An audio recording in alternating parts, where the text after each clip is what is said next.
This is my vintage KitchenAid mixer that I just got in an estate sale for $2. This 10-speed KitchenAid mixer is the Model 4C, made from 1961 to 1977. On the bottom, mine is stamped 7_65, so I guess this one was made in July of 1965. Full disclaimer, the estate sale I bought it from had no idea when the last time this one was actually turned on. It was in the basement, and it's still dirty. It was crusty.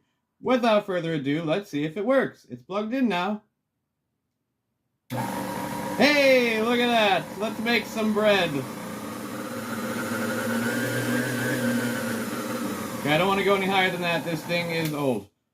Well, there we go. $2. Still works. Let's make some bread. Thank you for watching. Follow for more.